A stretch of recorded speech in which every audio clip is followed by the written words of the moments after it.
हाँ, तो ये मेरा मैं भाई सौभाग्य मानता हूँ मैं। शुरू से हाँ, मैं था हरिद्वार में, मेरे दोस्त है विक्रम बैरागी, वो कवि है। तो मैं उस समय मेरा फुफरी की डेथ हो गई कोविड में, वो वहाँ गए हुए थे, तो मेरे पास आया फ़ोन कि हम यहाँ पे हैं। तो मैं दिल्ली में था, मैं चला गया कहाँ गए? हरिद्वार। हरिद्वार के घाट पे गए हम। तो वहाँ पर हुआ ये कि हम नहाए धोए, रात बैठ गई, तो हमने गए बाहर, रुड़की में था दोस्त मेरा, हमने दारू पी खूब पेल के। कहाँ गए थे? रुड़की पिया, दारू पिया, तो 1-1.5 घंटे का रास्ता था, आ गए हम। तो उसके बाद रात में 1:30-2 बजे के 2:30 बजे का टाइम था। सिगरेट पीता है दोस्त मेरा बहुत, वो भी मैं ही पीता था उस समय, मैं भी पीता हूँ। तो वो बाबा जी आए उतर के वहाँ से, तो घाट पे आ गए। तो उन्होंने बोला कि हम ऐसे बैठे हुए थे, मतलब घाट पे बिल्कुल, मुझे अब भी याद है, मेरा पैर अंदर था, खाली इतना आ रहे थे, पहली सीढ़ी पे बैठे थे। वो पीछे से आया, तो उसने बोला इतनी रात में यहाँ क्या कर रहे हो? हम घूमे, हमें लगा कोई सिक्योरिटी आदमी होगा। देखा तो साधु नंगा पूरा, कुछ नहीं पहना हुआ, और उसके मुंह से लार बह रही है, उसके शरीर पे खून लगा हुआ है, और उसके हाथ में खोपड़ी है, और जिस खोपड़ी के अंदर मैं सर बताऊं तो पेशाब भरा हुआ है, खोपड़ी के अंदर पेशाब भरा हुआ है उसका। तो आया, तो मेरे को इतना पता था कि भाई कोई नागा हो गया, चाहे कोई ऐसा हो गया, इनका अपमान नहीं करना चाहिए, अघोरी हो गया, इनका अपमान नहीं करना चाहिए। तो मैं उठा, तो मैं देखा, उसने नहीं देखा, हमने हाथ जोड़ लिया, हमने कहा मतलब बाबा जी हम तो ऐसे आए थे। तो उसने बोला कि क्या देख रहे हो तुम? हमने कहा बाबा जी हम तो दिल्ली से आए हैं, बड़े भीड़ भाड़ होती है, सन्नाटा आया बैठे हैं। कह रहा है कि तुम्हारी आंखें जो देख पा रही हैं, मेरी आंखें कुछ और देख रही हैं। तो मेरे रोंगटे खड़े हो गए। मैंने कहा नहीं बाबा जी बताएं। बोले तुम्हारे पीछे का जो दृश्य है वो मेरी आंखें देख पा रही हैं कि तुम्हारे पीछे कितने लोग खड़े हैं। अब वो स्थिति थी कि मेरे आंसू बहने लगे, रोंगटे खड़े हो गए मेरे। तो मैंने कहा नहीं महाराज जी हम तो ऐसे बैठे थे। बोले तुम नदी के किनारे बैठे हो, नशा करके आए हो, ये पी रहे हो, तुमने कभी सुना है कि पानी का जिन्न होता है? तो मैंने कहा जी सुना तो है। कहता है कि पानी हो गया, तालाब हो गया, मतलब नदी हो गई या समुद्र हो गया, हाँ वह है उनका जिन्न होता है। वो आपने उसका सुना होगा, कोई जना नहाने गया रात में डूब के मर गया। मैंने कहा जी बहुत सुना है। कहते हैं ऐसे ही पानी का जिन्न तुम्हें खींचेगा रात में, और सुबह लाश मिलेगी, तुम्हें पता ही चलेगा, तुम खुद से गए हो। तो मैंने कहा ठीक है। उसके बाद कहता कि तुम्हारी भलाई इसमें है कि यहाँ चले जाओ। तो मैंने कहा ठीक है बाबा जी। अब उसने ये चीज़ क्यों कहा मुझे आगे पता चली। तो मैं निकल गया वहाँ से भाई के साथ। हम वो ऊपर चल रहे थे एकदम टॉप में, और हम नीचे चल रहे थे घाट के साथ साथ। उसने हमसे बोला ऊपर आओ, करीबन 300-400 मीटर के बाद। तो मैं बहुत डरा हुआ था, मुझे लगा कि यार उनका ऑरा ऐसा था ना कि उनको देख के मुझे खौफ आ रहा था पूरे नग्न अवस्था में। उसमें मैंने बोला कि जी महाराज। तो कहते थे तुम कहाँ से आए हो? तो मैंने बोला कि जी मैं तो चंडीगढ़ से आया हूँ। तो बोले अच्छा। बोले पैदा कहाँ हुए हो? तो मैंने कहा जी बरेली में। कहते कि तुम्हारे अगर मैं हाथ देखूं तुम्हें बुरा तो नहीं लगेगा? मैंने कहा महाराज नहीं लगेगा, लेकिन पैसा कुछ नहीं है। मुझे ऐसा लगा सकता है यार कोई हो ऐसा हो। तो बोले मुझे पैसे की ज़रूरत ही नहीं है। वो रास्ता मैंने पहली बार देखा। मैंने बहुत अपने जीवन में सुना था कि अघोरी होते हैं, अपना पेशाब पीते हैं, लाशें खाते हैं। वहीं बैठा, रात की बात है, करीबन 3 बज गया होगा। तो ऐसे बैठा, वो बीच हाईवे था, वो सड़क के किनारे, ऊपर चढ़े हम। तो आया तो बैठा, उसने बोला अपना सीधा हाथ आगे लाओ। मैं लेके गया, उसने हाथ पकड़ा मेरा, उसने रेखा बताई। उसने बोला कि ये रेखा तुम्हारे जीवन में पढ़ाई बहुत ज़्यादा नहीं है, तुम जो है जवानी के दौर से ही काम करना शुरू कर दिए। तुम्हारे पिताजी का ये स्थिति है, जब तुम जो है 8वीं क्लास में थे तो तुम्हारे पिताजी जेल गए, ये गए, उन्हें सब बता दिया। तो मैं हैरान था कि इसको कैसे पता। मैंने कहा जी महाराज। मुझे वो अब भी याद है, मतलब जो बताया वो सही था। उसने मुझे उस समय बोला, उसने बोला कि आने वाले जो है 3 साल के अंदर तुम अपना मकान बनाओगे। मैंने बोला महाराज जी तो मेरे पास तो नौकरी भी जो है 14,000 रुपये की है, तो उसने बोला हाँ नौकरी है, वो सरकारी विभाग से जुड़ी हुई नौकरी है। सरकारी नौकरी है क्या? मैंने कहा नहीं सर। मैंने कहा महाराज जी नहीं उससे नहीं है। तो उसने बोला कि हाँ है। बोले तुम अपना मकान बनाओगे? तो मैंने बोला कि महाराज एक सवाल पूछना चाहूँगा, पैसा आता है मेरे पास, बहुत आता है, लेकिन तुरंत खर्च हो जाता है।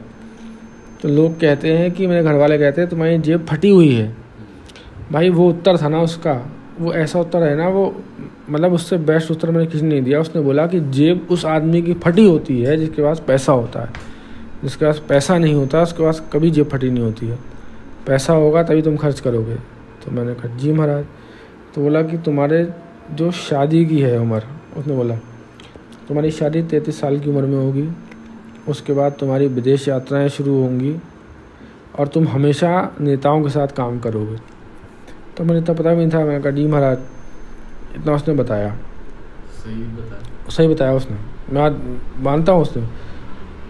उसने मुझसे कहा भाई कि अब मैं तुम्हें एक चीज़ बताना चाहता हूँ, अगर तुम डरो ना तो मैंने कहा महाराज मेरे पहले ही आंसू आ रहे हैं, आपका ऐसा व्यक्तित्व है कि मैं अभी भी घबरा रहा हूँ। तो उसने बोला तुम्हें अंदाज़ा नहीं है, तुम्हारी कुंडली में सूर्य बैठा हुआ है। मैं तुम्हारी कुंडली कुछ नहीं जानता, तुम्हारे माथे का तेज बता रहा है कि तुम्हारे उसमें सूर्य बैठा हुआ है। मैंने कहा महाराज मुझे कोई जानकारी नहीं है कि सूर्य का मतलब क्या है। बोले तुम्हारी कुंडली का सूर्य का मतलब है जितनी नेगेटिव एनर्जी हैं, भूत प्रेत जितने हैं, तुम्हें अटैक करेंगे।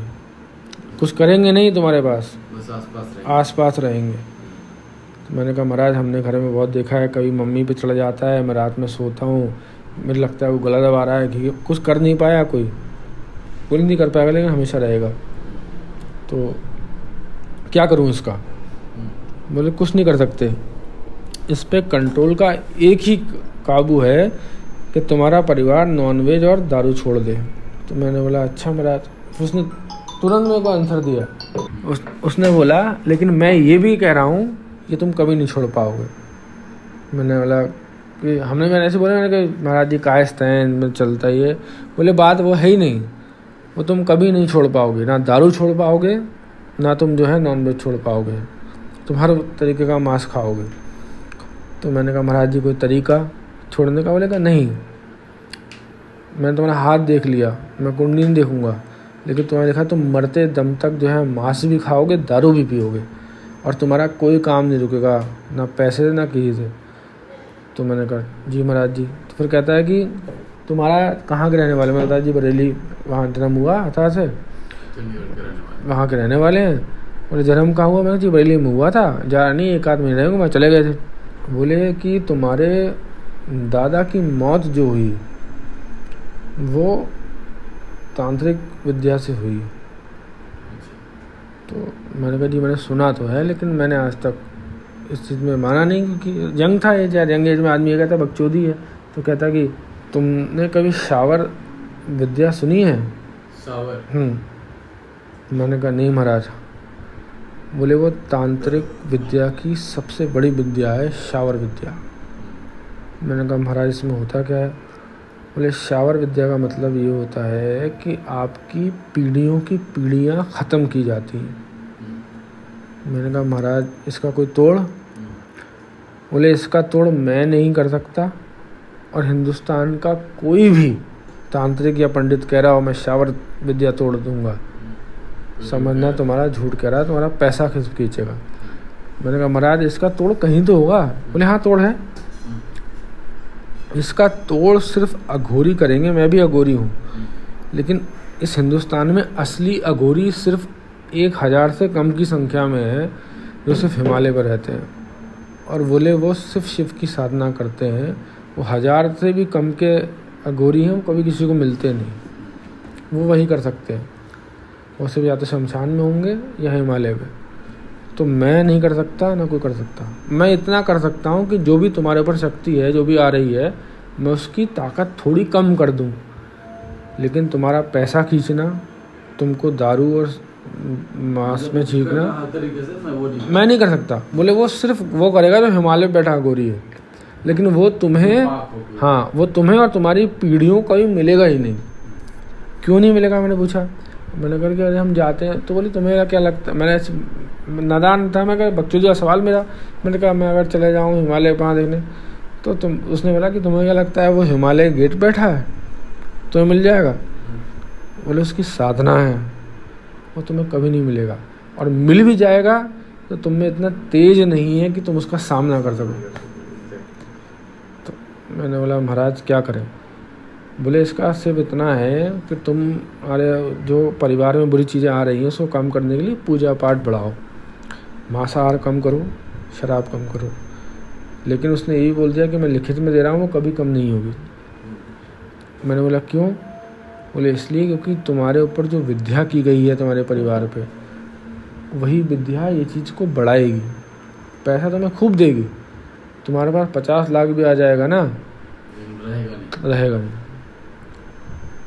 मैंने महाराज अक्सर रात में होता है कि डर लग जाता है, मैं लगता है वो खड़ा है ये वो। बोले वो है।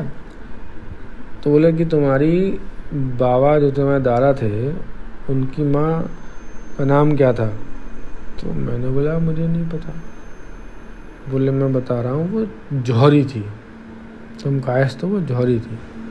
मैंने पता नहीं। तो बोलते तुम अब तुम्हारे घर में सबसे बुजुर्ग कौन है? मैंने कहा दादी है। बोले पूछो। रात का समय था भाई, मैंने कॉल मिलाया तो अम्मा बोली क्या है? मैंने कहा कि वो क्या आपकी सास का क्या था नाम? तो बोली वो तो ऐसे सक्सेना थी कुछ। तो बोला सक्सेना नहीं थी, वो जौहरी थी। तो बोला कि हाँ उनके तो पापा मीर जौहरी थे। और भाई उस आदमी की मैंने वैल्यू कहाँ जानी। पहले मुझे लगता है यार ये तो साला कोई भी पंडित कहता है, बकचोदी है। तो मैं सोचा, उसने बोला तुम्हारे घर में जो नहीं सर पे स्लैब पड़ती है छत, उसमें लोहे के पाइप पड़े हुए हैं। मैंने कहा कि पड़े हैं यहाँ जी, तो किसी घर में पड़ सकते हैं। बोले नहीं, तुम्हारे घर में पाइप पड़े हुए हैं, उसमें ही जान अटकी हुई है तुम्हारे पूर्वजों की, क्योंकि वो उनकी खाट थी। तो मैंने कहा नहीं उनका तो हमने सब गया भी चले गए, श्राद्ध कर दिया, ये कर दिया। बोले तुमको पता है कोई व्यक्ति अगर अपने प्राण त्याग रहा है तो उसके प्राण किस चीज़ में अटके हो तुम्हें नहीं पता। चाहे वो जिस खाट पे लेटा है वो, चाहे वो जिसमें पानी पी रहा है वो, चाहे जिसमें वो खाना खा रहा है वो, कुछ भी जो उससे हाँ। रिलेटेड। इसलिए कभी भी कोई आपके घर का बुजुर्ग प्राण त्याग रहा है तो उसके साथ की हर एक चीज़ों को विदा दी जाती है। जो इजिप्शियन, हाँ। तो मैंने बोला कि नहीं हमारे यहाँ तो ये था कि दादा हैं उनकी बड़ी खटिया थी, तो हमारे बाप बोले इसीलिए घर में बीमारी आना, घर में भूत प्रेत का आने का कारण यही है। क्यों? क्योंकि आपने कितना श्राद्ध कर दिया, कुछ कर दिया, उस आदमी को मुक्ति नहीं मिलेगी, क्योंकि उसके, हाँ बिल्कुल, कोई भी मरता था क्योंकि उसके प्राण उसमें है ना। उसके साथ दफनाया जाता। मैंने बोला कि महाराज हमको ये चीज़ पता नहीं थी। तो बोले ये तुमको नहीं, ये हिंदुस्तान में 99% लोगों को नहीं पता है। बोले आपका कोई बुजुर्ग जा रहा है, वो जिस खाट पे लेटा है, 10 साल से लेटा है, 5 साल से लेटा है, कहीं भी लेटा है, उसके प्राण, उसको वो चीज़ अच्छी लग रही है तो ये चाहेगा कि मैं जा रहा हूँ वो चीज़ साथ जाए। लेकिन लोग क्या रखते हैं, बुजुर्ग की निशानी रखते हैं। बोले घर के अंदर कभी भी मटका नहीं रखना चाहिए, तो पानी रखो, उसको खाली मत रखो। खाली मटके का मतलब है कि उसमें आत्माएं वास करेंगी। मैंने कहा महाराज हमें नहीं पता था।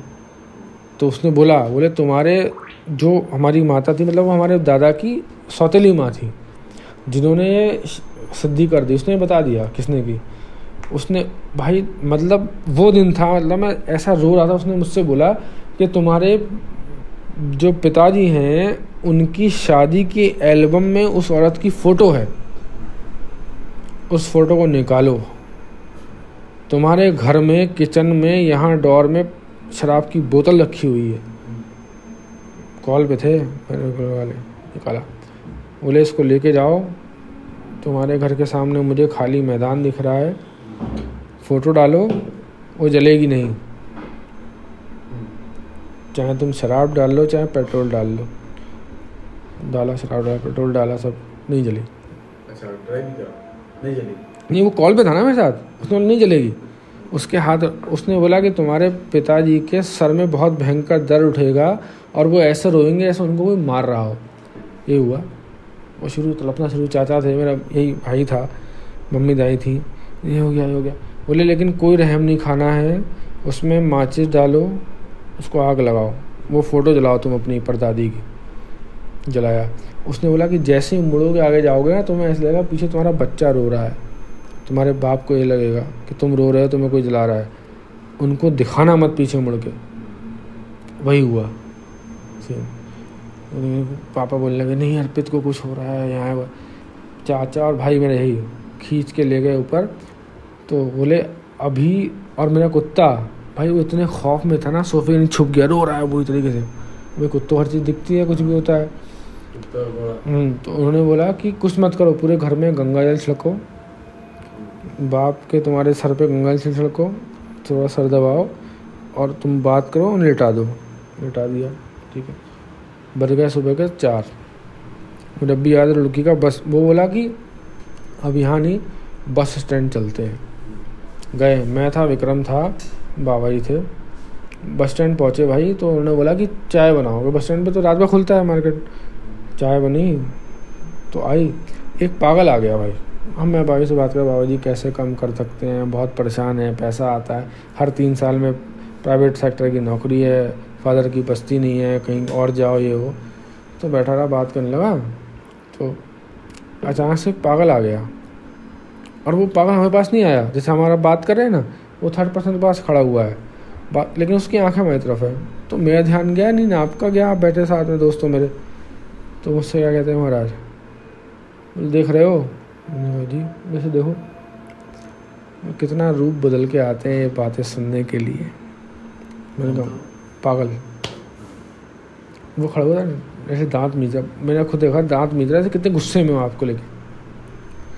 कहते हैं उससे कहते हैं ऐसे ही, मैं जैसे महाराज यहाँ बैठे हुए हैं, मैं यहाँ बैठा था, मेरा दोस्त यहाँ बैठा था, तो उसको बोलते हैं पकड़ लूँ, बातें सुनने आया है यहाँ पे।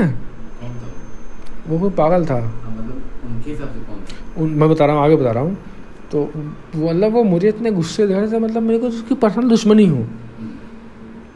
बात सुनने आया, पकड़ लूँ, बांध लूँ, कुछ नहीं सुनाई देगा तुझे, चला यहाँ से। अब मेरे साथ आसपास के जो लोग थे वो भी देखने लगे। एक तो भाई नग्न साधु पूरा महाराज उसमें था, तो देखने गुस्से में था। तो इन्होंने ऐसे अपने बोले अभी रुको, ऐसे हाथ डाला अपने, उनके बाद एक कमंडल था, तो वो हट गया, भाग गया वहाँ से। तो मैं बोला महाराज ये क्या? बोले ये जो तुम्हारी ये फ़ोटो जलाई हैं, हाँ, बोले ये तुम्हारी परदादी हैं, अच्छा, जो यहाँ सुनने आई हैं कि मैं क्या कह रहा हूँ, क्योंकि ये तुम्हारा साथ छोड़ेंगे नहीं, क्योंकि ये तुम्हें बहुत मानती हैं। मुझे अभी याद है, परदादी में बचपन में था, तो मतलब मुझे कभी कुछ खिलाना हो, पिलाना हो, पैसे देने हो, 1 पैसा 2 पैसा समय चलता था, बड़ा खुश होती थी। तो बोले कि तुम्हारे कुंडली में सूर्य बैठा हुआ है, तुम क्यों बचे हुए हो? क्योंकि इस बुढ़िया ने तुम्हारे ऊपर हाथ रखा हुआ है, ये तुम्हें हर किसी बुरी आत्मा से बचाती है, तुमसे प्यार करती है। तो मैंने बोला महाराज मैंने सुना तो ऐसा होता है। बोले होता है भाई। वो दिन था, उसके बाद थोड़ी स्थितियाँ बदली, उसने कोई पैसा नहीं लिया, कुछ नहीं लिया, लेकिन उसने आज भी मेरी बात होती है, कभी डायरेक्ट नहीं होगी उनसे कि मैं कॉल कर लूँ, दोस्त है उसको बोलूँगा, वो जाता है, बात करता है। मेरे भाई के, यही भाई है ना, रायगढ़ में था पिछले साल, इसके ऊपर पूरी चीज़ चढ़ गई थी, और ऐसी चढ़ी थी भाई कि मैं यहाँ दिल्ली से लेकर निकला हूँ। हमारा रायगढ़ का ट्रेन था, आगरा स्टेशन पे चलती ट्रेन से कूद गया, चलती ट्रेन से कूदा है। मतलब प्लेटफॉर्म से ट्रेन रन कर रही थी, मैं देखा, मैं कहा यार गेट पे गया कहाँ? मैं गया तो एक बंदा खड़ा था, तो मैंने बोला कि भैया वो यहाँ खड़ा, बोले वो तो कूदा है, वो देखो। मैं देखा स्टेशन, मैंने चैन खींची, मैं उतरा, और भाई इसने स्टेटमेंट बदल दिया। तुम सोचो भीड़ इकट्ठी हो गई, मैंने बोला क्या हो गया? देखो तो क्या कह रहा है, और टीसी आ गया, जीआरपी वाले आ गए, भीड़ आ गई, कह रहा है कि ये मुझे मारने ले जा रहा है। कौन? मेरे को। अच्छा, ये वो मुझे बोल रहा है। मैंने बोला आकाश क्या कह रहे हो, साथ बैठे? तो ये मुझे मार डालेगा, मुझे मारने ले जा रहा है, मुझे बेच देगा, ऐसे।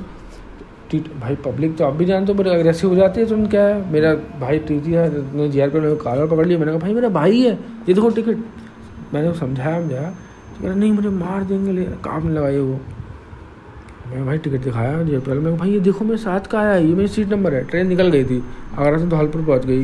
वहाँ से मैं आया लेके सामान वामान, यहीं बैठा था। उनको समझाया टीटी वगैरह ने, सब ने, कि भाई क्या मैटर है, तुम्हारा भाई है, तुम्हारे साथ में है, तुमको लेके जा रहा है। नहीं नहीं नहीं, मुझे मार डालेंगे। एक होता है ना कि आप पहचानते हो अपने भाई को, उसने इनकार कर दिया कि मैं नहीं जानता, मुझे मारने ले जा रहा है। तो भाई इसने जो वहाँ बयान पलटा, मतलब पब्लिक बस मुझे मारी नहीं थी, सब कर्म कर दिया था उसने। जब मैं टिकट दिखाया, मैंने कहा भाई मेरे साथ का भाई है। अगले दिन वो चीज़ मीडिया ने भी छाप दी थी कि गाजियाबाद से आ रहे थे 2 लोग, ऐसा ऐसा हुआ। तो मैंने बोला दिक्कत उक्कत है साथ में, तो भाई टीटी था बड़ा बुजुर्ग, तो उसने बोला कि नहीं आपके साथ ठीक है, तो मैटर क्या, मैंने बताया भैया टिकट है। बोला ठीक है। मैं रात में कैब किया, आगरा से गाजियाबाद लेके आया। पापा लोग रायगढ़ में थे, आए वहाँ, फिर मैंने बात करी उससे, तो उसने बोला कि वो चीज़ जो थी वो तुम्हारे फादर से उतरी, तुम्हारे पे आई, पर तुम्हारा सुर बहुत तेज है, तुम पे टिक नहीं पाई, तो तुम्हारे भाई पे गई। हम रायगढ़ लेके पहुँचे हैं भाई, मेरा पुराना फ़ोन चोरी हो गया। मुझे अब भी याद है भाई, वो ऐसा दौर था कि 5 आदमी, मैं, मेरी पापा, मेरी मम्मी, मेरी बहन, मेरी दादी, इसको पकड़ते थे मतलब बेड। और उस टाइम में जब इसका हाथ टूटा हुआ था लेफ़्ट वाला पूरा, और उसकी ये हाथ ऐसे ऐसे होता था, और ये हम 5 को पटकता था घर में। रायगढ़ में था, मुझे अब भी याद है। तो इसके ऊपर सवार हो गई धुन, कहता कि मुझसे बोलता है ऐसे, मैं बैठा था, तो मैं रात में थोड़ा पी पे आता था। तो मैंने बोला कि भाई तुम काम है, वहाँ जा रहे हैं दिल्ली। अच्छा, इसका अफेयर था एक जगह, तो थोड़ा मैं विरोध था उस चीज़ में लेके। तो मुझसे कहता है कि तुझे ख़त्म कर दूँगा, ऐसे बोलता मुझसे। तो मैंने बोला क्या पागल है, कैसे बोल रहा है, जब मैं फर्स्ट डे की बात बता रहा हूँ, जो चीज़ उठी थी। तो मतलब दांत मीचने लगा, एकदम गुस्से में देखने लगा। तो मम्मी बोली तमीज़ नहीं है क्या, बड़े भाई से कैसे बात कर रहा है, ये वो है। तो कह रहा है तुम मत बोलो बीच में, मैं इससे बात कर रहा हूँ। तो मैं समझ गया, मम्मी समझ गई, क्योंकि मैटर क्या है कि नॉर्मल तो बात कर नहीं रहा है एकदम से। तो ठीक है, पापा ऑफिस में थे, शाम की बात है। तो अम्मा थोड़ी दादी हैं बुजुर्ग, उन्होंने गुस्सा कर दिया, तमीज़ नहीं है, ये है वो है। तो उसने पकड़ के हाथ ऐंठ दिया, मतलब मोड़ दिया दादी का। तो उसके बाद क्या हुआ भाई कि ये हमने देख लिया, इसने मुझे बोल दिया। तो मैं समझ गया, मैंने इशारा किया मम्मी को। मैंने क्योंकि मैं मम्मी और मेरे ऊपर चीज़ें पहले अटैक करती थी, हम समझ जाते थे। तो दादी का इसने पूरा हाथ मोड़ दिया। और दादी का हाथ मोड़ना मतलब भाई, जो आज तक इज्जत करता हो हमसे, इतनी बुजुर्ग लेडी का, जब वो कुछ बोल रही हूँ, डांट रही हूँ, इसने हाथ मोड़ दिया। तो मतलब उनको तभी समझ में नहीं आया। दादी बड़ा बुरा मान गई कि यार ऐसा कर दिया है, तमीज़ नहीं है, हमको मारोगे पीटोगे ये है। तो मैंने समझाया ले ले आके इसको, ये अंदर लेट गया अपने मोबाइल में करने लगा। तो हम आए बाहर, पापा को कॉल किया कि आप आ जाओ, ऐसा मैटर है। लेटा हुआ था। तो क्या कह रहा है अंदर आती, नाम लेके पापा का नाम लेके, राजीव को कॉल किया है तुम लोगों ने। तो समझ गया, हम दादी को समझा दिया था। और वही टाइम था, डॉग भी मेरा बहुत छुपा हुआ लेटा हुआ। तो मम्मी बोली नहीं क्या हो गया, आओ ताश खेलते हैं, हम लोग घर में नॉर्मली बैठते हैं, ताश खेलते हैं। तो कॉल कर दिया, बुला लिया उसको, बुला लो, क्या कर लो बुला के। तो मम्मी बोली नहीं कहाँ है। मैंने बोला कहाँ यार, ताश खेलते हैं यार, तुम जो है मम्मी की टीम में हो, मैं अम्मा की टीम में हूँ, और बैठ ताश खेलेंगे। तो पता नहीं क्या, तुम्हारे बैठ के ताश खेलने गए। पापा आए, बात हुई, तो बात करी हमने, पापा के अपने जानने वाले हैं, उनसे बात करी, मैंने अपने से बात करी। तो क्या कह रहा है मेरे लिए, मैं विक्रम को कॉल करता कि वो बात कराएगा। तो मम्मी से कहता है दादा विक्रम से बात कर रहा है ना, कह रहा है कि मेरी बात कराओ ज़रा उन बाबा जी से, ऐसा हो रहा है, उससे कहना उस ठिकाने में रखे, ऐसे बोला। तो मम्मी बोली नहीं, मम्मी ने बताया ऐसा तो कह रहा है, पापा ने बात करी ऐसा। किसी ने कुछ बताया सात्विक विद्या से ऐसा करना है, रात में आप पानी रखो, सुबह जाके चौराहे पे डाल देना, ये वो 5 बजे करीब नमाज से पहले किसी मोहल्ले ने बताया था। ये अगला आदमी 3 बजे जगता था, जब भी याद है। पापा में जाते थे और ये पापा मम्मी अपने बीच में सुलाते थे, तो इसकी आँख ऐसे रहती थी, ऐसी मतलब पलक झपकी ही नहीं इसकी 3 महीने, ऐसे लेटता था ऐसे। मतलब आँखें देख के ना आपको डर लगे ऐसा था। जैसे सुबह पापा हल्के से भी उठ के निकल के आए, मैं लाइट खोल दूँ या ऐसे, लाइट खुलते ही अच्छा पानी लेके जा रहे हो, ले जाओ। तो 1-2 दिन तो हमने इग्नोर किया, नहीं जाएंगे। फिर हम गए, फिर असला है सुबह ही पानी ले जा रहे हो, डाल आओ। करें क्या भाई, ऐसी टेंशन के दिन में कभी भी बवाल काट दे। हम 5-5 आदमी, हाथ टूटा हुआ है, पकड़ रहे हैं एक एक हाथ से ऐसे। मुझे भी याद है पापा ऐसे पैर में पैर डालते थे, मैं चढ़ता था पैर पे, दादी मम्मी हाथ पकड़ती नहीं थी तो ऐसे पैर उठाता था, ऐसे फेंकता था तो पापा बेड से गिर जाते थे, मैं भी जाता था। इतनी ताकत इसके अंदर। तो हमने क्या करना है, क्या है, कैसे होगा, बात कुछ करी महाराज जी से, क्या करना है। तो बोले इसका सिर्फ एक इलाज है कि आपके छत्तीसगढ़ में शक्तिपीठ है रतनपुर, वो पूरे विश्व का इकलौता मंदिर है जहाँ पर हनुमान जी स्त्री के रूप में विराजित हैं। वो एक तो हो गया, वो अलग मैटर है, अब हनुमान जी हर युग में है ये तो कहा जाता है, पर जो मंदिर है, जो वो परंपरा रामायण के युग से आई, मंदिर कहीं नहीं बना। हम हर किसी मंदिर में जाएंगे, क्या होता है लाल सिंदूर चढ़ा देते हैं कि वो पूरे में उनकी पूरी शरीर को रखते हैं, लेकिन वो स्त्री रूप नहीं हुआ उनका। वो तो एक चीज़ ये हुआ कि हाँ ठीक है इनका ये चीज़ प्यारा कलर है, हम उसमें कर दे रहे हैं, लेकिन वो रतनपुर जो मंदिर है उसमें उनको पूरा स्त्री रूप में सजाया गया है। चुंदरी भी डाली गई है, सिंदूर भी, बिंदी भी, महाभारत, हर चीज़, मतलब मांग। हाँ वो पीठों में से एक पीठ है। तो बोले वहाँ ले जाओ आप। अच्छा। अब पीठ जहाँ बनते हैं, पीठ का मतलब होता है कि उस एरिया से कम 4 नदी पार कर रही हूँ, तो वहाँ वो पीठ बनता है, जो पहली बार में पता चला। तो उन्होंने ये भी कह दिया, बोले जाएगा नहीं, गाड़ी से ले जाओ, गाड़ी पलट देगा, फलानी चीज़ से ले जाओगे तो उस बस से जाओ, किसी भी जाओ ट्रेन से, वहाँ तक पहुँचेगा नहीं। तो मैंने बोला महाराज अगर आप सब, मैं खर्चा उठाऊंगा, कुछ हुआ मैं लेने आ जाऊँ, आप आ जाओ। तो बोले मैं नहीं आऊँगा, मैं आ ही नहीं सकता, संभव ही नहीं, तो मैं खुद लेके जाना पड़ेगा, तुम्हारी दिक्कत है। मैं महाराज कह जाऊँ। तो बोले तुम जाओ, पूजा पाठ अपने घर में पहले बढ़ाओ। 1 महीने हमने पूजा पाठ किया, कहते तुम ट्रेन से लेके जाओ। तो मैंने कहा महाराज जो घर में भटक रहा है, पब्लिकली ऐसा कर दिया तो हम क्या करेंगे, लोगों को समझ नहीं, लोग समझेंगे शायद हम किडनैप करके ले जा रहे हैं, कुछ भी है। तो उसने बोला अच्छा, तो उसने बोला मैं तुमको एक शब्द बता रहा हूँ, लेकिन तुम जीवन में उसे किसी को मत बताना, जब भी बवाल काटने लगे रास्ते में बोल देना, शांत हो जाएगा। उन्होंने बताया, मैंने आज तक किसी को नहीं बताया, मैं आपको बता रहा हूँ। उन्होंने इतना है, इतना बोल देना कान में, बैठ जाएगा शांत।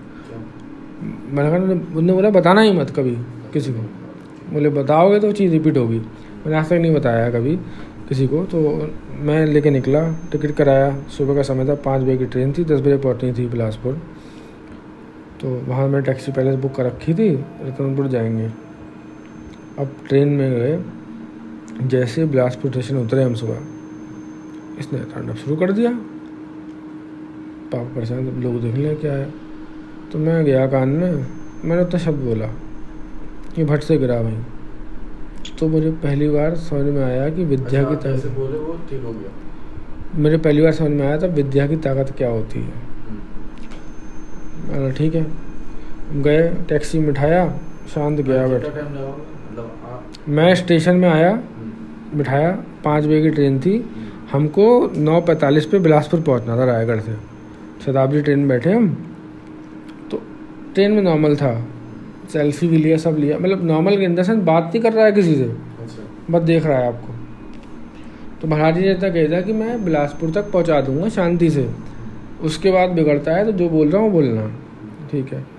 तो उतरे वहाँ, जैसे ही स्टेशन से बाहर रखा, क्योंकि वो पूरा तीर्थ स्थल है ना, आतंक शुरू, हुआ तो हमने पहले बात नॉर्मल करने की कोशिश करी, ऐसी हो जाए, क्योंकि उन्होंने कहा था कि ये जो मैं बता रहा हूँ सिर्फ एक ही बार इस्तेमाल होगा, अच्छा उसके बाद कभी नहीं होगा। तो हाँ, जो उन्होंने बोला। तो मैंने कहा ठीक है। मैं जब इस तरह ऐसा बढ़ने लगा ना कि जब हम ऐसे पकड़े पूरा हाथ पैर फेंकना शुरू, सब चीज़ शुरू, तो तब मैंने कान पकड़ के बोला। जैसे बोला वो बंदा फ्लैट गिरा ज़मीन पे, क्या मतलब फ्लैट गिर गया ज़मीन पे। शांत हो गया। चल उठाया तो एक घर वाले घर आ गए, मम्मी पापा क्या हो गया क्या हो गया क्या नहीं हो गया। उठाया पानी नहीं मारा, नॉर्मल है। मम्मी चिपट गया मम्मी से, ऐसा ऐसा कुछ नहीं, चलो चलो चलो लेके गए। अब जैसे ही मंदिर का जो एंट्रेंस होता है, अरे भाई वहाँ ये अकेला केस नहीं था, वहाँ बतरे होते हैं। आया, इसको जब मूर्ति के सामने पहुँचा ना, तो भाई ऐसे गिरा, अपना सर मारा तड़ाक से ज़मीन पे के अंदर यहाँ, अब वहाँ ऐसे लेट गया। तो हाँ भाई, वहाँ पंडित तुझे पता ही है क्या होता है, एक अकेला नहीं आ रहा है। उन्हें अपनी पूजा पाठ कराई, सब किया। उन्होंने बोला कि जो चीज़ थी वो नहीं। अब वो चीज़ क्या थी? वो चीज़ थी एक मॉडर्न महिला, मतलब जो मतलब एजेड नहीं थी, मतलब हमारे आपके एज की होएगी, वो थी जिसने काबू पा रखा था। और वही चीज़ हमारे जो घर में बोलेगी ना, वो चीज़ वहाँ से निकल गई, वो चीज़ फिर रिपीट हुई बिलासपुर में। भाई गया था, भाई की गर्लफ्रेंड गई थी, वो थी वहाँ अंदर रूम में सो रही थी, उसके बॉडी में निशान थे। अब सोचा आपको बताते हुए मेरी आंखों में पानी आ रहा है, वो चीज़ जो मैंने खुद देखी है। वो सो रही थी, कहते ना कोई ऐसी आती है आपकी घिग्गी बन जाती है, आप बोल नहीं पाते, आप सब देख रहे हो। वो लेटी हुई थी। हाँ, वो आई, उसके गाल पे पूरे निशान जो देखे मैंने खुद, उसके यहाँ पर निशान ऐसे जंग पे उसने वहाँ मारे। मतलब वो सब निपटने के बाद आई, मतलब जब वो आई ना, वो गिर गई। मतलब दादी थी, मेरी सिस्टर थी, मैं था, पापा मम्मी और भाई बिलासपुर मतलब मार्केट गए हुए थे। उसने रोना शुरू किया, वो सिर्फ आधे घंटे रोई है। उसके बाद उसने बताया कि मेरे साथ ऐसा हुआ। तो मैं समझ गया कि ये चीज़ तो रिपीट होनी थी जो आई है। मैंने फिर बात करी। मेरे साथ ऐसा है ना कि मैं कहीं रहूं, जो मेरी कुंडली कहती है, अगर कहीं नेगेटिव एनर्जी है, सबसे पहले मुझे उस चीज़ का एहसास होगा कि यहाँ है, क्योंकि मेरी कुंडली में सूर्य है। तो मैंने बोला यार ये चीज़ तो होनी थी, बड़ी देर से हुई आई है और परेशान, जितनी परेशानी चल रही है घर में, बीमारी हारी चल रही है, मम्मी के साथ है, ये सब वही चीज़ें हैं। ऐसा इसलिए क्योंकि हमारे साथ शावर सिद्धि हो रखी है। शावर सिद्धि हमारी हर पीढ़ी, कल को मेरे बच्चे आएंगे उन्हें परेशान करेगी। इसका तोड़ सिर्फ इतना है, या तो हम नॉनवेज और दारू छोड़ दें, या हम किसी अघोरी से मिल जाएं जो हिमालय में बैठा है। लेकिन वो विद्या भी ऐसी है कि हम कभी ना नॉनवेज छोड़ सकेंगे ना दारू छोड़ सकेंगे। तो ये चीज़ जो है ना, मैंने बहुत पर्सनली फील की है घर के अंदर। मेरी मम्मी थी, मेरे अभी याद आसनसोल में थे हम, आसनसोल बंगाल में तो बहुत होती हैं चीज़ें। जिस घर में थे हम रेंट पे थे, पापा जॉब करते थे, रात में भाई मेरे ऐसी डेली का नियम था, मेरी घिग्गी बने। मुझे लगता कि कोई बंदा खड़ा हुआ है बनियान पहना, मुझे देख रहा है मारने बेचारा। मुझे दिखता था कि मेरे लिफ्ट के बाहर इतने सारे आत्माएं भटक रहे, क्योंकि मेरे हमारे सोसाइटी के जस्ट पीछे क्रिश्चियन का कन्वेंशन ग्राउंड था, वहाँ से। तो मैंने वहाँ से देखी ये चीज़ें। अब मैं यहाँ आया इस घर में, मेरे फूफरी की डेथ हुई है अभी, यहाँ पे फूफरी की डेथ हुई थी मेरी कोविड से। वो मतलब हमारे मकान लेने से करीबन 4-5 महीने पहले, मई में, सॉरी करीबन 8-9 महीने पहले, उनसे मुझे बड़ा प्रेम था, उन्हें मुझसे था। मैं आया, मुझे सिर्फ एक दिन सपना आया। वो सपना ऐसा था कि मेरे फूफरी खड़े मुझसे कह रहे हैं कि इस घर में जब तक मैं हूँ तब तक कुछ नहीं होने वाला, कोई कुछ तुम्हारा नहीं बिगाड़ सकता। ठीक है। यहाँ मुझे अब तक कोई नेगेटिव एनर्जी नहीं दिखाई दी, लेकिन यहाँ मैं बड़ा सुखी हूँ। मेरे को बस यहाँ ये चीज़ दिखाई दिया कि मेरे फूफा जी में दिखाई दी। अच्छा। उन्होंने मुझसे बोला कि जब तक मैं यहाँ हूँ तुम्हें मैं कुछ नहीं होने दूँगा। फूफा जी डेथ कर चुके हैं, कोविड से हुआ था, मई में डेथ हुआ था। और यही एग्जैक्ट इस जगह मुझे दिखाई दिया वो आदमी कि यहाँ वो खड़ा हुआ है कॉर्नर में। उसने मुझसे कहा कि मैं सो रहा था, मतलब सपना ही था। उन्होंने उससे कहा कि तुम्हें कोई दिक्कत नहीं होगी तक मैं हूँ यहाँ पे। और वो दिन याद रहेगा, मुझे कोई चीज़ समझ में नहीं आई। और लेकिन मुझे ये चीज़ पता है, ये महाराज भी कह चुके हैं कि उन्हें मुक्ति नहीं मिलेगी। अकाल मृत्यु मरा है ना वो आदमी, कोविड से मरा, उसकी उम्र नहीं हुई थी।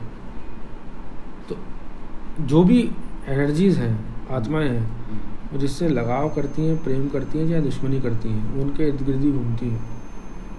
ये सिचुएशन जो हुआ उसके बाद फिर कुछ आगे हुआ? भाई का कंप्लीट हो गया मैटर, शांत हो गया, मैं दिल्ली आ गया। वसुंधरा में रहता था। वसुंधरा बिहार? ये गाजियाबाद वसुंधरा। अच्छा। तो मैं सुबह तब भी साथ रहते थे, तब भी मेरा मौका उम्मीद था इलेक्शन में जाता हूँ, आपको बताइए। एक दिन क्या हुआ, वो ऑफिस निकल गई, दोपहर का टाइम था, मैं थोड़ी आँख लग गई मेरी, मैं सो रहा था। तो सडनली मुझे ऐसा लगा कि मतलब मेरे दोनों पैर हवा में, मेरे ना मुंह से आवाज़ निकले, ना मेरी बॉडी में कोई मूवमेंट है। मैं जग रहा हूँ, स्लीप पैरालिसिस हाँ फील हो रहा था? वही, ना मेरी बॉडी, मैं जग रहा हूँ, मेरी आँख खुली हैं, आप सब कुछ फील कर पा हाँ, रहे हो, आवाज़ नहीं दे पा रहे हो, हाँ, बॉडी मूवमेंट नहीं कर पा रहा हूँ मैं, और आप सब कुछ देख रहा हूँ। और मुझे ऐसा हो रहा था कि अभी मेरी को सामने को दर्शन दे देगा, वो दिख जाएगा मुझे। तो दोपहर का टाइम, वो भी बिल्कुल मैं पैरालाइज हूँ, मतलब कुछ नहीं मूव कर रहा है मेरा। मुझको ऐसा लग रहा है जैसे मेरे पैर जो है ना उठ गए हैं यहाँ तक हवा में है। मैं बहुत परेशान हूँ, चीखने का मन कर रहा है, मतलब मन में चीख रहा हूँ मैं, लेकिन आवाज़ नहीं निकल रही है मेरी। बैठा हूँ बहुत, मैं मन में सोच रहा हूँ हनुमान चालीसा पढ़ूँ, हनुमान अष्टक पढ़ूँ, लेकिन वो लाइनें टूट रही हैं। इसका मतलब ये है कि जाहिर सी बात है, एनर्जी है आपके आसपास है जो आप नहीं कर पा रहे काम। बहुत देर हो गया, पता नहीं कितना टाइम हुआ, आधा घंटा पौन घंटा। जब वो चीज़ टूटी, मैं गिरा, तो मैं उठा, बाहर भागा। वहाँ मेरी छत खुली हुई थी वसुंधरा में। मैंने सुप्रिया को कॉल मिलाया, मैंने कहा यार मेरे साथ ऐसा ऐसा फील हो रहा है, मुझे ऐसा ऐसा हुआ है अभी। तो उसने बोला एक काम करो, पूजा वाले कमरे में जाओ, गंगा जल लो, खुद पे छिड़को, कमरे में छिड़को। बट मेरी हिम्मत नहीं हो रही है मैं जाऊँ, मुझे वह है कि शायद जाऊँ फिर तो वैसा हो जाए मेरे साथ। तो उसने बहुत देर समझाया, मैं गया, मुझे होश नहीं, मैं गया हूँ, मैं कुछ नहीं कर पाया, मैं वहीं लेट गया हूँ। उसने बोला कि भाई ऐसा भजन चला लिया। अब मुझे होश कब आता है, बहुत देर बाद सुप्रिया मुझे हिला रही है और मकान मालिक हिला रहा है। तो उसने उठाया, क्या हो क्या नहीं है। मैंने बोला कि पता नहीं, मैं तो सो रहा था, ये वो है। तो उसने बोला तुम्हें पता है हमने घर कैसे खुलवाया? टॉप फ्लोर पे थे, चाबी भी नहीं थी मेरे पास, ये कुछ नहीं है। हमने बगल में मजदूर काम कर रहे हैं, उनको बोला वो छत आए हैं हमारे यहाँ, उन्होंने अंदर से घर खोला है, टॉप में था, वो भी छत थी तो वहीं से घर था, तो मैं अंदर आई हूँ। क्या हुआ था? मैंने कहा ऐसा ऐसा हुआ था, मुझे पता नहीं है कि मैं कितनी देर से सो रहा हूँ। बात दोपहर 2 बजे की थी, 5 बजे करीब उसने मुझे जगाया है। 3 घंटे मेरे साथ क्या हुआ क्या नहीं, मुझे कुछ होश नहीं। उसने उठाया, बड़ा घबराया हुआ, जैसे नहीं कि नई दुनिया में आ गया आप अचानक से, सडनली घबराया हुआ, वैसी स्थिति थी मेरे साथ। तब मैं समझा कि अच्छा ठीक है, मैं इतने टाइम वहाँ था, मैंने फ़ाइट किया, कुछ भी किया, तो वो चीज़ मुझसे घिसाई तो होगी ना कि यार तुमने ऐसा किया, तुम अपने सोर्स से वगैरह वहाँ कराया। तो वो चीज़ मेरे पे बट वो हावी क्यों नहीं हो पाई मेरे ऊपर? बिकॉज मेरी कुंडली में सूर्य था। कहते ना आपके अंदर वो चीज़ आ जाती है, वो चीज़ नहीं आ पाई। तो यही मेरे को समझाया, किसी चाहे मैं सात्विक आदमी से मिला हूँ चाहे तांत्रिक, उसने बोला कि तुम्हारे कुंडली में सूर्य है, कोई चीज़ तुम पे हावी नहीं होगी, बट तुम्हें कमज़ोर पूरा कर देगी, जीत नहीं पाएगी। तुम कहीं भी रहो, नेगेटिव एनर्जी होगी तुम्हें तुरंत कनेक्ट करेगी आके। मुझे बोला गया है कि तुम कभी भी जो है शिव जी की ज़्यादा आराधना मत करना। तो मैंने बोला क्यों यार, वो तो महादेव है, जैसे आराधना करोगे आसपास की सारी नेगेटिव एनर्जी तुम्हारे पास आ जाएगी। शिव जो है उनके देवता वही है, वही तो मुझको बोलते हैं कि आप कभी शिव की आराधना मत करना। एक मंत्र है शिव का, वो पूरे इंटरनेट छोड़ो, मतलब बड़े बड़े ज्ञानी ध्यानी से लेके कहीं भी वो मंत्र पूरा नहीं है, शिव की आराधना का मंत्र है। तो मुझको बोला, मैंने बोला अरे यार, बोले तो वो मंत्र जो है सिंपल गूगल पे डालोगे ना, घोरी साधना मंत्र, शिवाय ऐसा कुछ है मंत्र, वो सिर्फ आधा मंत्र है पूरे इंटरनेट से लेके एक एक किताब तक। वो मंत्र कभी पूरा दिया ही नहीं, ऐसा क्यों? वो मंत्र किसने दिया था वो बताता हूँ। वो मंत्र दिया था रावण ने। अच्छा। और वो मंत्र का पूरा जो है मंत्र वो सिर्फ अघोरियों के पास है, वो भी सिर्फ जो हिमालय में रहते हैं। ओके। वो आप इंटरनेट पे बात अभी हम चल रहे हैं ना, आप कभी सर्च करना अघोरी साधना मंत्र, आधा मिलेगा। अच्छा। तो मैंने पूछा महाराज कारण क्या है, उसने खुद बोला मेरे पास भी नहीं है, मैं भी नहीं जानता। बोले उस मंत्र का मतलब है उस मंत्र का जाप किसी भी व्यक्ति ने एक बार कर दिया, उसके आसपास के जितने भूत प्रेत आत्माएं जिन फिन हैं उसके सामने खड़े हो जाएंगे आप। बोले इंसान उसको संभाल नहीं सकता। बोले इसलिए वो मंत्र ना इंटरनेट पे मिलेगा ना किसी किताब में मिलेगा। वो सिर्फ पूरा मंत्र जानते हैं अघोरी जो हिमालय में रहते हैं या शमशान में रहते हैं। मुझे पहले लगा था कि यार महाराज शायद मजाक कर रहे होंगे। मैंने सर्च किया, गूगल पे नहीं था मंत्र, और बाकायदा उस पर आर्टिकल हैं बड़े बड़े कि ये मंत्र जो है आप कहीं नहीं मिलेगा। अच्छा। और सिर्फ अघोरी जानते हैं जो हिमालय में रहते हैं। अगर उस मंत्र का जाप आधा भी कर रहे हो आप, हालांकि कभी करना नहीं चाहिए वो जाप, लेकिन आसपास की जितनी शक्तियाँ हैं वो आपके सामने प्रेजेंट हो जाएंगी। आप अधीन होगी या फिर सामने से सिर्फ सामने सिर्फ प्रकट होगी या अधीन होगी? ये नहीं पता भाई मुझे, मतलब जो वर्ड्स हैं उनके बता रहा हूँ, वो सामने आ जाएंगी आपके। अब वो साक्षात रूप में आ रही हैं चाहे कैसे आ रही हैं वो नहीं मुझे पता, लेकिन उस मंत्र का कहते हैं सिर्फ अघोरी जाप करते हैं जो हिमालय में बैठे हुए हैं, जो साधना प्रॉपर कर रहे हैं भगवान शिव की, क्योंकि उनके हाथ में सब चीज़ शक्ति रहती हैं। अब लोग हैं ना, लोग हम लोग के, आपने भाई बचपन में सुना होगा भाई किसी साधु का मजाक मत उड़ाओ, क्या पता कौन किस रूप में हो। अघोरी एक ऐसा चीज़ है भाई, मैंने पूरी कविता लिखी है उनके ऊपर। अघोरी का मजाक उड़ा दिया आपने, अघोरी 1 मिनट में आपको रंग कर देगा, 1 मिनट में राजा कर देगा, इसमें वो ताकत है।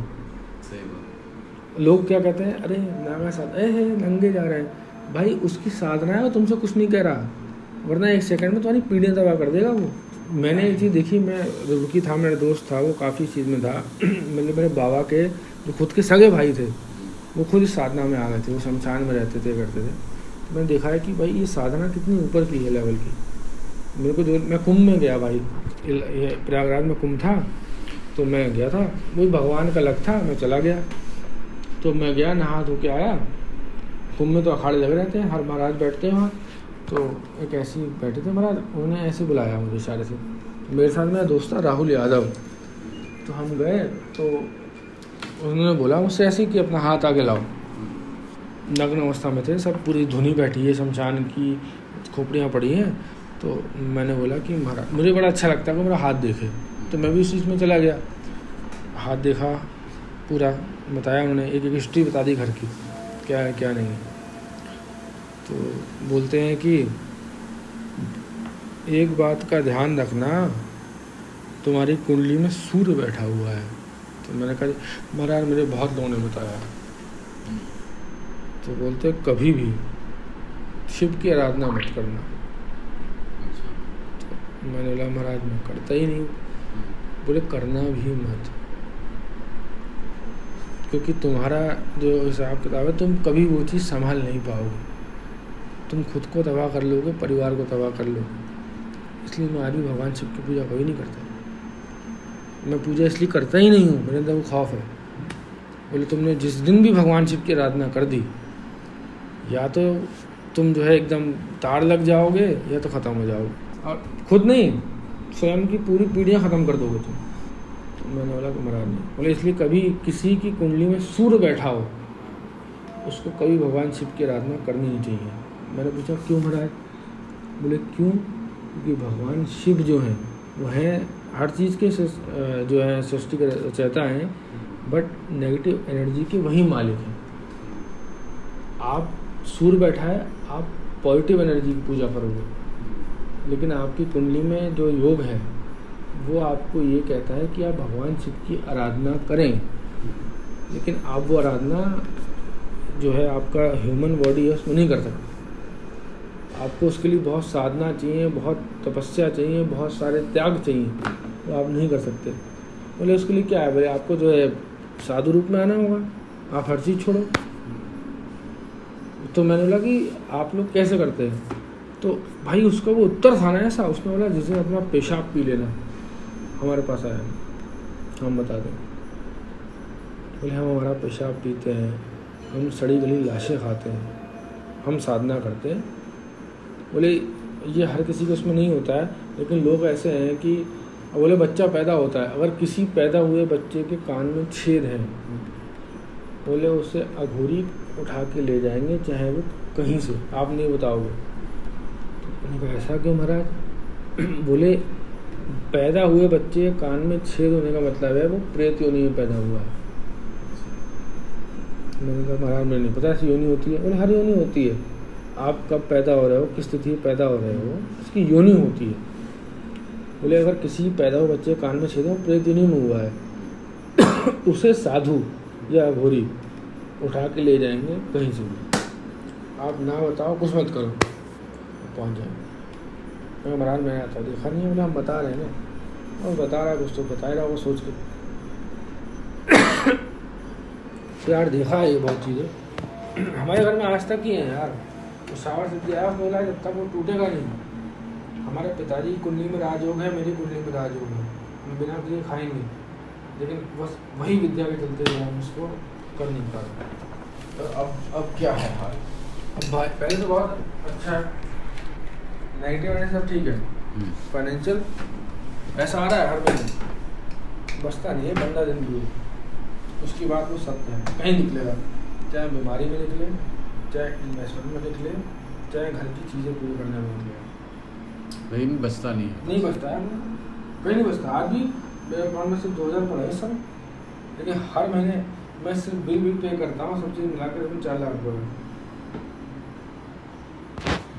ये चीज़ बचती नहीं है। और ये सत्य है, उसने मुझसे बोला, उसने ये चीज़ गारंटी मिली, उस महाराज से भी बात होती है, वो कहता है तुम्हारा जो पौराणिक घर है तो तुम्हारे बाप दादाओं का है, तुम उसकी चौखट पे जाओ, जो नीचे वाले तुम्हारे ग्राउंड फ्लोर की बनी हुई है, उसको तुम 10 फीट खोदो और तुम्हें शावर सिद्धि की चीज़ें वहाँ ना मिले, कलश, एक कौवे की हड्डियाँ, सब, तो उनसे कह देना।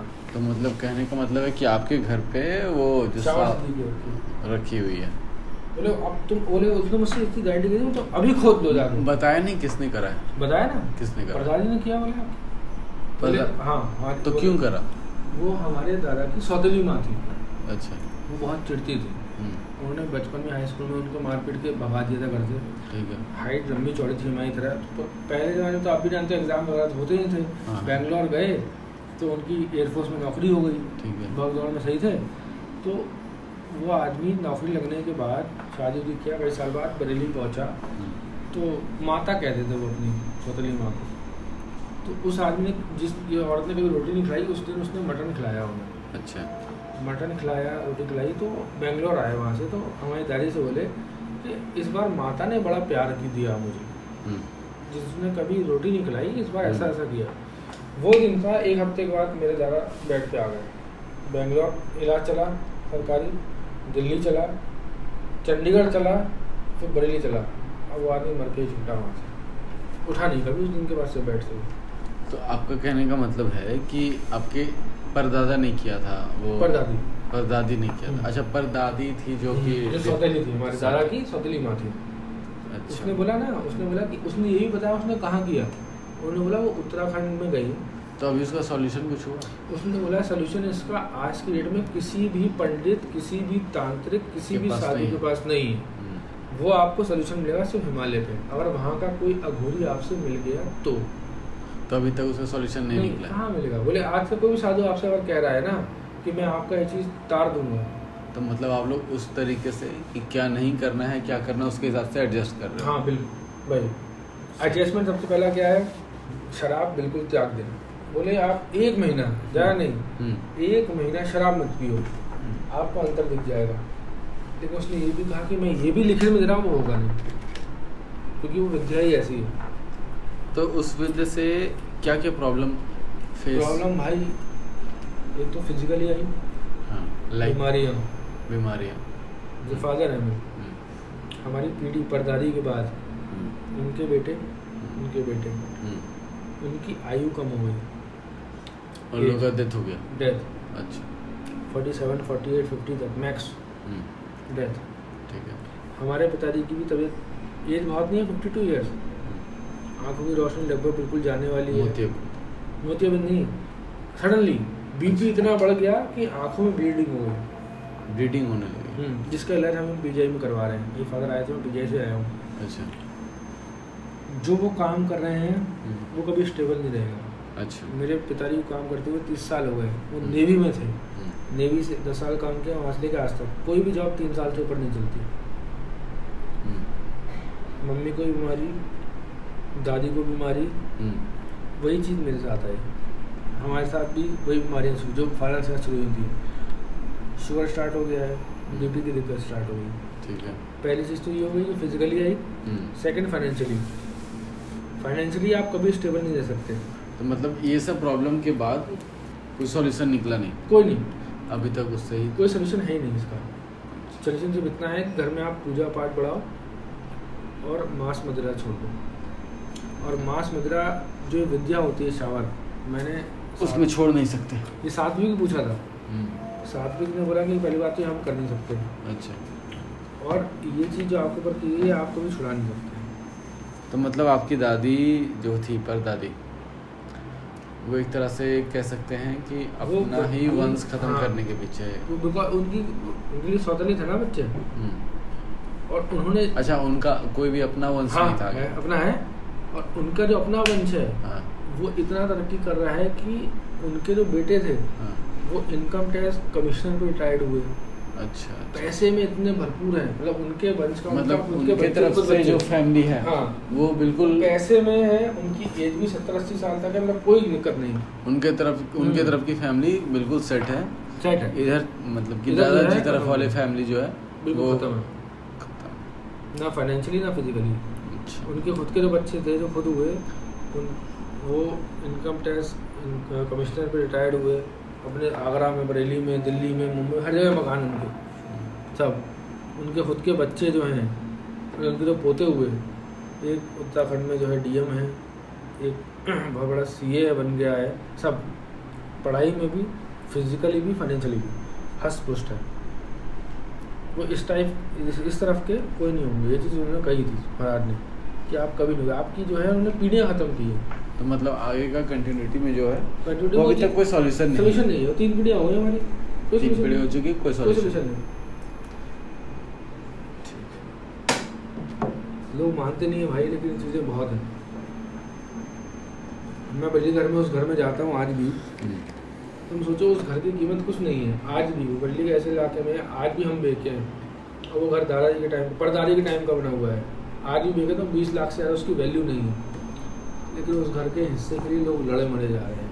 हमारी तरफ से नहीं, उनकी तरफ से, क्योंकि उनको पता है कि उनकी तरफ से कोई प्रॉब्लम नहीं आएगा। जो करोड़पति लोग हैं उन्हें भी 1-1 लाख रुपये का हिम्मत नहीं है, हम देने को भी राजी हैं। लेकिन जो मेन उनके बेटे हैं वो बेटने को राजी नहीं है। जो इनकम टैक्स कमिश्नर है वो बेटने को राजी नहीं है। तो मतलब इसका सारा जाकर रिजल्ट यही निकलता है कि अभी तक कुछ सॉल्यूशन नहीं निकला है। 3 पीढ़ियों में कोई सॉल्यूशन नहीं है। 3 पीढ़ियों में कोई सॉल्यूशन नहीं निकला है, और आगे कब निकलेगा इसका ये भी बता नहीं, तो इसका सीधे बता दिया गया कि आप या तो उस व्यक्ति के पास जाओ जो ऐसा अघोरी हो, और जो इस चीज़ को कर चुके हैं उससे हेल्प लेने का भी कोई मतलब नहीं, तो है ही नहीं ना, है ही नहीं, सॉल्यूशन नहीं। ठीक ये है।